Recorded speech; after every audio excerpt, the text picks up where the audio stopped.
Welcome to Toffee Blue View, your source for all things Everton. I am Gerry. Today I'm joined by Terry and Jordan. Welcome, gentlemen. So we're going to do a quick little update, just, a stop the presses kind of thing. Guavarman. Jean-Philippe Guavarman. Am I saying that right? Is that close enough, Terry? Is that all right? I think so. I've only seen it written down the way it's meant to be pronounced. So Guavarman is, I think, that'll do. Yeah, Guavarman. Anyway, Ivory Coast International from Mainz has been signed. You said he's number 25. Is that right, guys? Mm-hmm. Yep. Number 20. Who was recently number 25? Anybody in recent memory number 25? Ooh, good question. I don't know. I was trying to remember if Funes Mori was, but was Fellaini 25? I don't remember. He was. Yeah. Fellaini was the last high-profile number 25. I always think 24 was Tim Howard. At 25, yeah, it was Fellaini because he. But then, like on Football Manager games, it said his preferred number was 27. But he could have had that at any time. He was at Everton and never took it. So I always questioned. Not really preferred. Yeah. I mean, what a strange number to prefer. Yeah. Well, Richarlison prefers 70, but he couldn't have it here, so I don't know. I've stopped trying to figure out squad numbers, but 25 was Fellaini, yeah. I find it odd that our new defensive center mid is 25, especially somebody who might be getting some starting minutes, like a lot of them. Mm-hmm. So that's an interesting choice.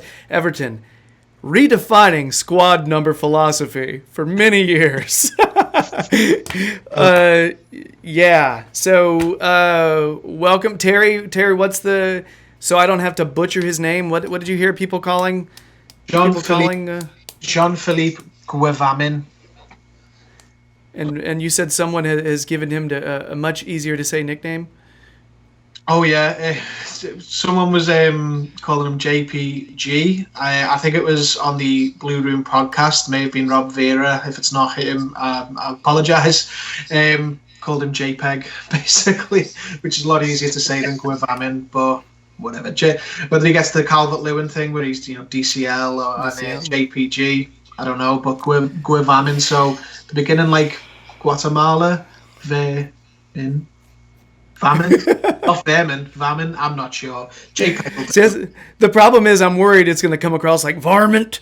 And so, varmint, So, yeah, it delves into Yosemite Sam in there at the end. I'm just worried I'm going to butcher it. So I may end up, giving props to the Blue Room for saying JPG and just saying JPG. And giving it a little credit there at the end. So, yeah, anyway, so he's in. If you watched any tape on the guy, he's very big fellow, quick, athletic, very adept is the word I'm looking for, at carrying the ball, moving the ball up the field, can get the ball up the field in a hurry. I've seen videos where his passing looks and then I've seen videos where he looks pretty solid. So I guess we'll see what we get. I'm hoping it's the latter. But he's young. He's not super old. We're not talking about a 27-year-old player. Was he 23? He's young. Yeah. So I'm psyched about the signing. I think everybody's been saying, hey, it's nice we brought in like 2 players to replace Gay. You know what I mean? So that's what Gay's like. You know what I mean? Takes 2 dudes to fill his shoes. So anyway, that's our update on. My apology as well. I was on record as saying I think that Delph was in fact Garner's replacement, and Marco told me, just me and him when we went for a drink that time. He said no, that's not the case.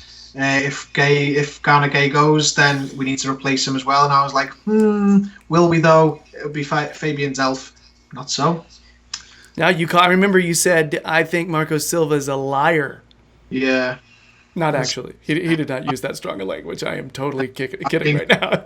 You've taken words out at least. Like. No, you did flat out say Yeah, I remember the Yeah, it was. I was wrong. There was disbelief. So from now on, Marco Silva is honest with the media. That's a thing. So, welcome Jean-Philippe. Smash it, man. Please. Excited to see him in blue. So let's move on to the next video segment. So preseason review. Yeah, it's been a heck of a preseason. A non-stop thrill ride. I mean, let me just go through some scores for those of you who've missed out on the adrenaline-soaked preseason of Everton. 1-1 draw with Kariobangi Sharks. Lost in a shootout. Yeah. Then was it Sion? Yeah. Swiss. No. Yeah. 0-0 draw. Hard stopping. 1-0 beat Monaco. Yeah. That was not bad. 0-0 draw with Wigan, in which we brought a lot of supporters, which that's kind of cool. But they didn't really see any goals, did they? So there's that. 1-0 loss to Sevilla in a shortened match, and another loss to Mainz 3-1 in another shortened match. And we still got Werder Bremen coming up in the it was Klaassen. All right, Davy Klaassen. Let's see if Terry can get through this one, because he's been holding a torch for Davy Klaassen for a while. It's okay. It's okay. That's the thing. I've actually watched a decent amount of Bundesliga last season, and I was actually hoping he'd do well. You know, I hate seeing somebody come to Everton and just, number one, be in awful circumstances, and number two, just kind of be chased out so quickly. It was, but do I think we were right to sell him? Yeah, I do. I think it's better for both player and team. So, but we've got them later. That's coming up soon. But who are the winners and losers of this preseason? Let's start with Terry. You can give me whatever you got, because let's be honest, anything we can draw from this preseason is a good thing. Anything we can learn. What do you got, Terry? I think it's rather than the Klassen derby, I'd call it El Klassenko. See what I did there? It's good there, isn't it? Aha! That's it's not been good on the eye, has it? Let's be honest. But I'm of the opinion that it doesn't have to be. Honestly, I would happily lose every single pre-season friendly for the rest of the time if we never got another pre-season injury for the rest of the time. As long as they come through each game without getting injured and fitness builds up, that's fine by me. It's not really, nice if you're going to see these games, but that's Everton supporters for you. They'll go into probably deepest Congo if Everton are going to play a match there. Like, they follow them everywhere, all over the world. I think there's not been very many standout winners of the pre-season. That's not to say because nobody's impressed, but it's not been that kind of thing. It's not been someone's turned the manager's head, or someone's made such a point that you now don't need to buy a player in a certain position. I think the biggest winners for me would probably, say Andre Gomez, because he has now been in pre-season from day one. He's played in every pre-season friendly. He's been training with the team, and rather than like last year where he was injured and had to come in very slowly, and he only really got going in the latter part of the first bit of the season, and then obviously his fitness had issues throughout the season because he didn't have a pre-season. Now he's up to speed. He's in a full pre-season. He's in the engine room from the start. I think we'll see even more from him. I think he'll be even better for having had that. Another big winner, I don't want to take every player, but I think this is a really obvious one, is Lewis Gibson. I think when we went into the pre-season, there was, obviously the title-winning under-23 team, and I think a lot of people thought, a lot of those players are either going to be loaned, the younger ones, that is, are going to be loaned to get some experience, and the the players who are older and probably aren't going to feature in the team anyway, they'll be sold. We might not see anyone break through into the first team. There didn't seem to be anyone who stuck out. Josh Bowler was highly thought of, but he's gone on loan. And Gibson was another one who was seen as, one of the ones to watch from that crop.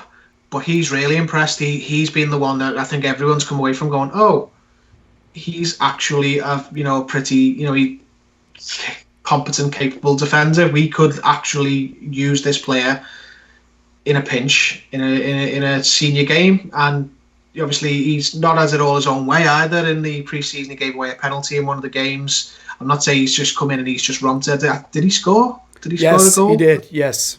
Yeah, so he's been, of the young players, the one who stood out for me the most as a potential future first teamer. And obviously Gomez. They're me two winners. Losers, no one you didn't expect. Shock horror. Nias and Morales haven't done anything to convince us that they're going to feature. Probably about it. Nobody had a particular, you expected more from. Nobody, touch wood, I'm very happy. Nobody got injured. Nobody had their pre-season cut short or anything like that. So far, a couple of winners, no losers, not anything outside of what we already knew. All right. So now that Terry has listed pretty much the whole team. Yeah, took all my answers. No, there are others. I just had to give him crap. You had a couple of the names that I did write down though. So Jordan, how about you, bud? Winners and losers from preseason.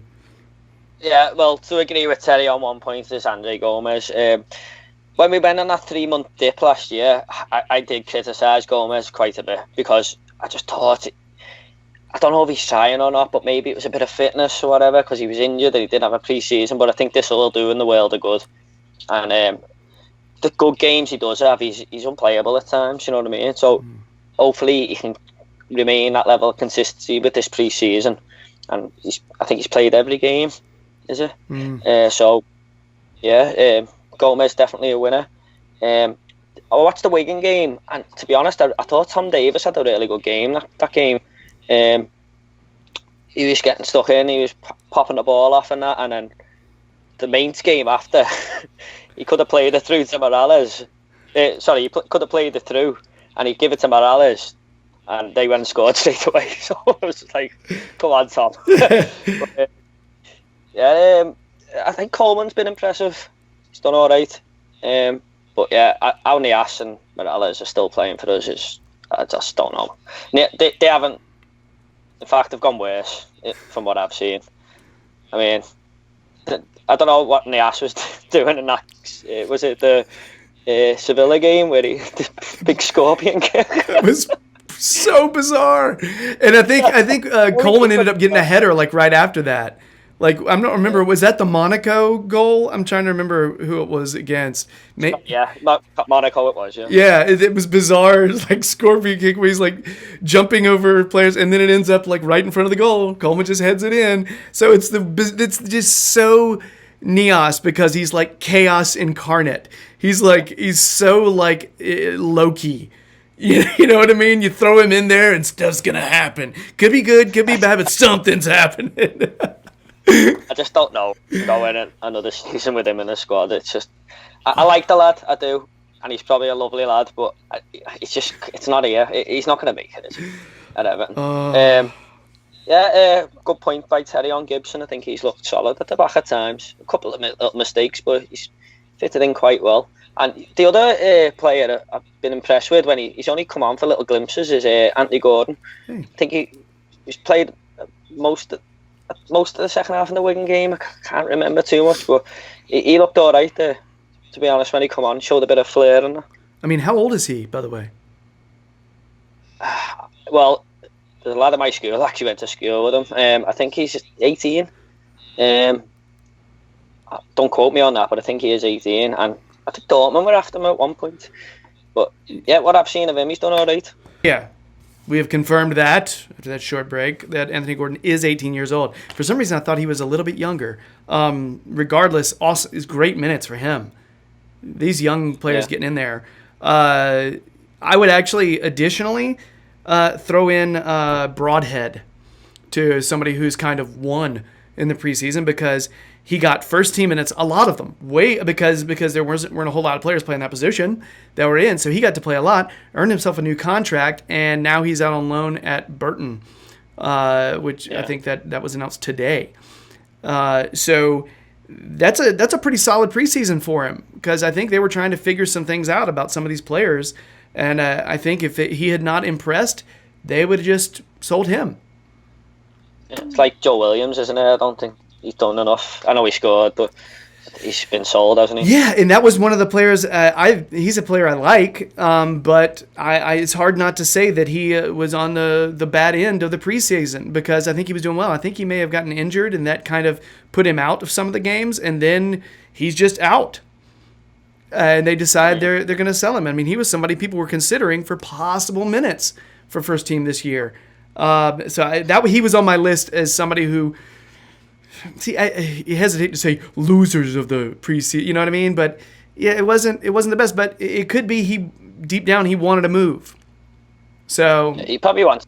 He's been on loan a few times. He wants to play football. Yes, he doesn't does. I think that's totally right. He's not exactly going to get a guarantee with Gomez and Delph and this new fella coming in, is he? Yeah. Another player that I actually thought is going to benefit from a larger preseason than last year is Bernard.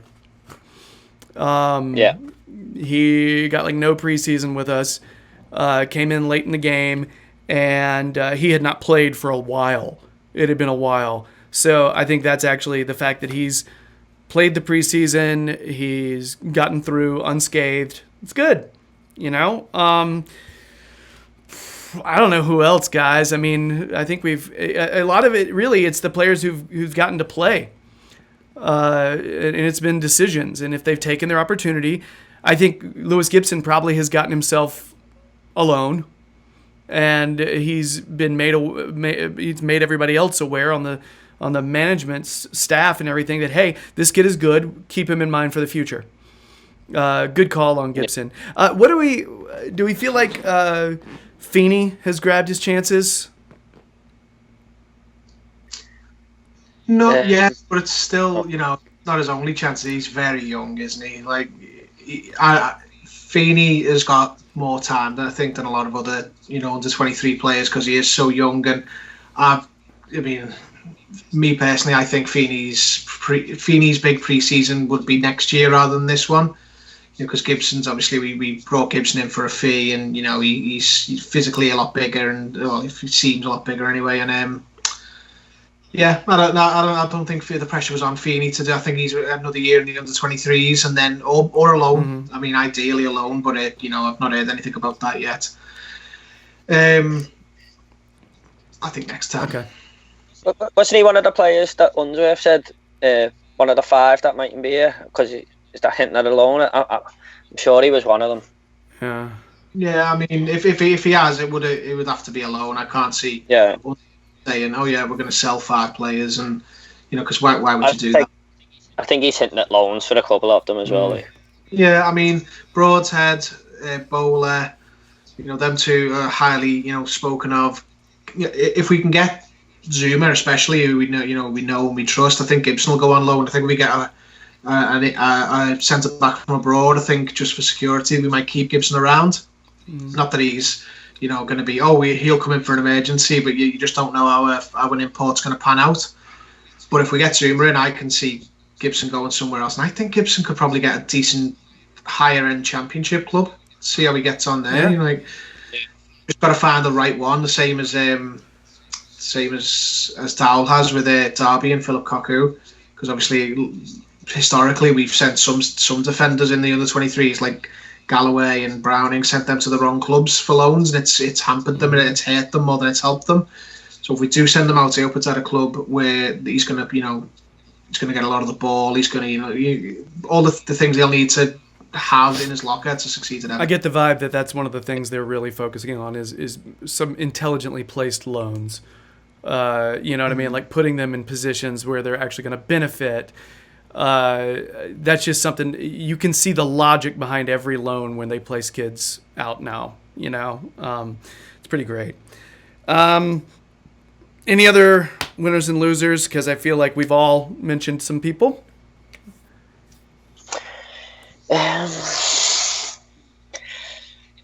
If it was more exciting, I might be able to think of someone. But I think the real winners are the fans who've gone over there and watched it, to be honest. Well, they at least got to hang out and, get a little live action, even though it may not have been the most stunning live action. I'm assuming an away day is an away day, especially when it's, in Europe at a lot of these. I mean, heck, the first one was in Africa. So, it's just, wow. I'd say a winner's probably Marco Silva, because last year he was brand new to the club. There was loads of question marks over him because of his time at Watford, and he had to figure out who the players were, who he was keeping, who he was losing. Whereas this time he's come in, he's fully established, he's got his feet under his desk, and he can just get going. Obviously, he hasn't had all the players in that he'd like straight away, but he's got a lot more. This summer makes you feel a lot better than last summer. Put it that way. I feel like all the pieces are in place, and the cement is dry at the minute on the structure at the club. Whereas last summer it was all very new. We were coming off a terrible season. Morale was down. This season, Marco Silva feels like I don't want to say it, it's in such cliche terms, but he feels like the Everton manager now. He doesn't feel like last summer where it was like, okay, we'll see how this goes. I think this summer he's been one of the winners so far in that sense. I gotta say, I'm disappointed. We've only scored 3 goals this preseason, and we've beaten no one 21-0. And I think that is a lousy preseason. If we don't have at least one game where we're just battering another team by over 20 goals, then it's just not worth it, is it, guys? It's there's still time. El Clasico. Quick. Maybe tomorrow, schedule a quick game with Erdning. I miss Erdning. They were good sports about that, though. Got to be honest, because those were not, most of those players were not full-time footballers. I don't think any of those players were full-time footballers, actually. I think I remember the goalkeeper just letting Morales run past him at one point and just stood there leaning on the post. Yeah, everybody knows about our right back Morales. All right. So that's your real message as to the unimportance of the preseason. Morales at right back. There's your message right there. So. I'd say a lot of the players are winners though because of fitness, and that's why you say Silva is a good one. That does match. That does work. All right, guys. So I guess that wraps up our preseason review. We are attempting to mine the gold out of such a dirt-filled preseason. Just anything we can to try to pan for the gold. We're doing what we can. Anyway, and I would like to just go on record as saying I do wish that watching the games were free for random dudes like me. And it would be nice. That would be cool without feeling like I have to break the law. That would be nice. It'd be great. YouTube link, Anyway. All right, so I guess that's it for our preseason review. If you're, and that's our final video of this particular video series. If you want to check out the podcast, we've got a quiz coming up. We're gonna pit Terry against Jordan. We'll see what happens. The Price is Right. I will be playing Bob Barker. None of this other new Price is Right host nonsense. I'm closer in age to Bob Barker, closer in hair color. So it's Price is Wrong, bitch. Every time I think Bob Barker.